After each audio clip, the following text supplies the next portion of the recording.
I decided to get my patchwork blanket out and whack a few more squares onto it. It's such a lovely little blanket, mini little blanket. It's not going to be anything big or anything like that, but it's making me want to start one.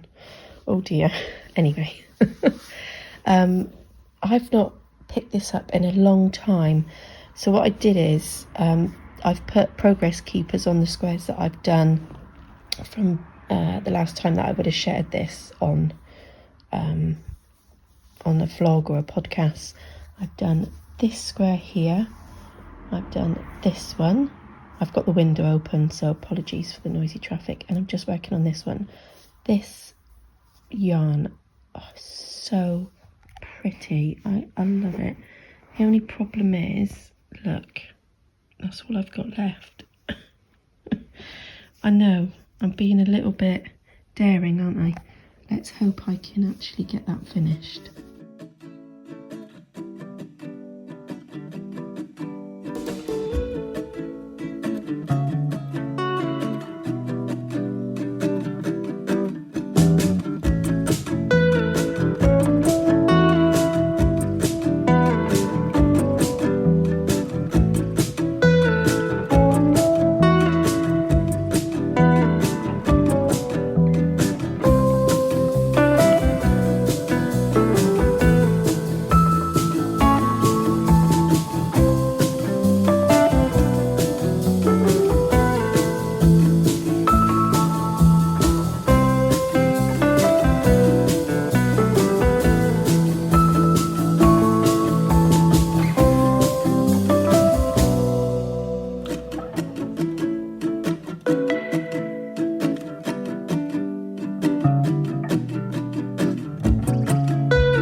I have just shared some pictures on my Instagram, on the stories.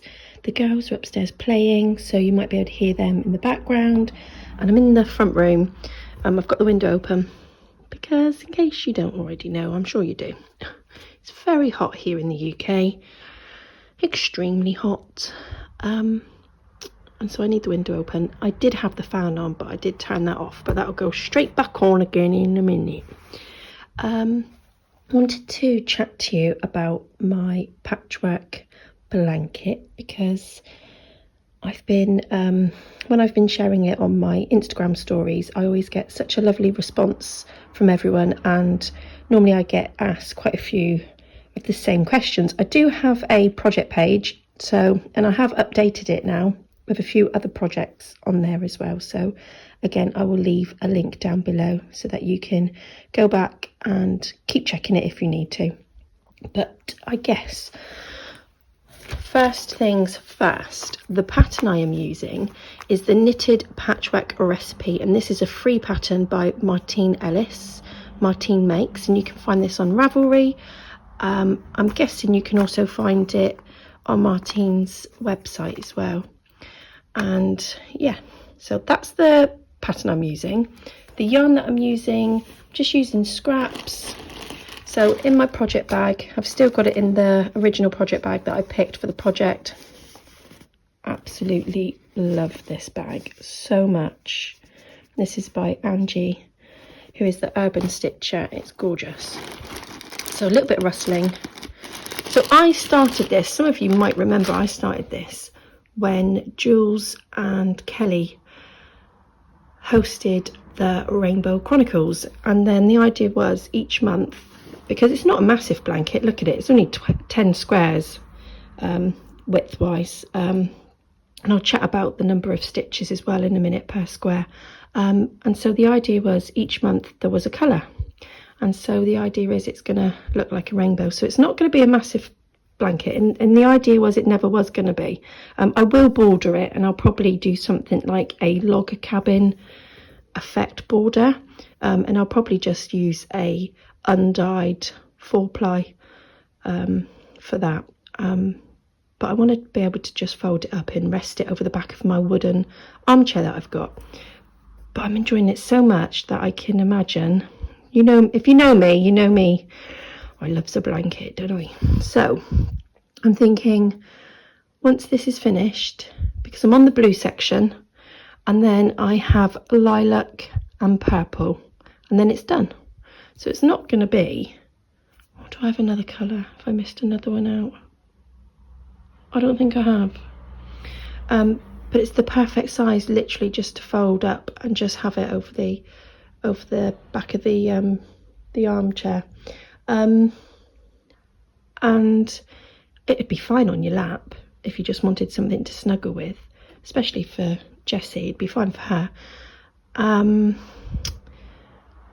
But yeah, so what I did is I had lots of these food bags, and I had a look in my stash at all my yarns, and I basically had them all in bags. So in my cabinet behind me, I've got a bag ready to go that's got all the lilac yarns in and all the purple yarns, and then this just fits in here. And then as I finish, I pop them in there, the yarns, and then that will probably just go into either my batten bag, or even though I'm thinking about turning that into a cushion actually now, or it might go into a magic knot ball, or I might just keep them depending on how much, because I think, if I remember correctly, I should probably add that to my notes actually, I think this each square takes roughly about 4 grams. I think I will try and do that, and I'll add it. I've probably just said this previously in a previous podcast, but I could probably add it to my notes actually. I might just keep the leftovers, because I'd love to actually make a proper scrappy one, because whilst this is scrappy, it's I have thought about where the colours, placing the colours. You've probably seen some that are absolutely stunning, and they are proper scrappy in the sense that put your hand in, pick out whatever it is and knit with it. So, but I'm enjoying it so much. Right, so let's pick a square. What square should we pick? Let's pick this one. It's right, okay, so each square is 25 stitches, and then I place a ring marker, and then I pick up another 25 stitches. But the first stitch I always pick from the center of the square opposite it, if that makes sense, just so that I can try and get, I mean, not every join's probably as neat, but I think I've done a good job, just so you can try and get your squares like really neat. That probably shows you an example of one that's not so neat, that one, but I'm really happy with it, So 25, pop a little ring marker, and then pick up the first one there, and then 24 up the side there. And then on my notes, so the first row when you pick it up, again, this is all in the pattern, obviously, it's a free pattern, but the first row, once you've picked up your stitches, will be just a knit row, because that's on the wrong side. And then thereafter, I knit the first stitch through the back loop, and then I slip the last stitch, but make sure you slip it with the yarn. So as you come to the last stitch, bring your yarn forward and then slip it, and then turn your work, and then you carry on. And that's how I do it. And by doing that, it just means that you have a really nice neat edge, so that when you come to pick up those stitches, you can pass your needle through both loops, and it's done so neat. And then just to show you on the back how neat it is as well, I tend to knit a row, and then I weave in the ends, so it keeps it all nice and neat. And that's it. And just in case you're wondering, I'm using Chow Goose, and I'm using 2.25, and I've got the 60 centimetre 24-inch cable. I need to change that, because I think my notes are slightly different. I think I might have got that wrong on my Ravelry page, but that's what I'm using for my tension. I am a tight knitter, so I tend to knit socks on 2.5, but just go with what you think. And obviously your squares don't need to be 25 stitches by 25. That's just what I picked because of the size square. I felt like it wasn't too small, but it wasn't too big. But looking at them now, I quite fancy making some little mug cozies. That would be nice, wouldn't it? Right, okay.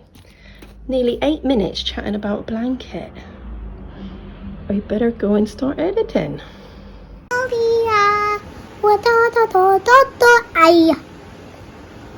Is this a camera? Camera. Look at his face, because he's so cute, isn't he? What about his little blankie? This is what he's from. It's from Chester Zoo. I got my blankie. He's got a little blankie, isn't he? Somebody wrap me up. Pop him on here then, and we'll wrap him up. That's it, pop him on there. You stay like that. We could like roll him like tiger. a burrito.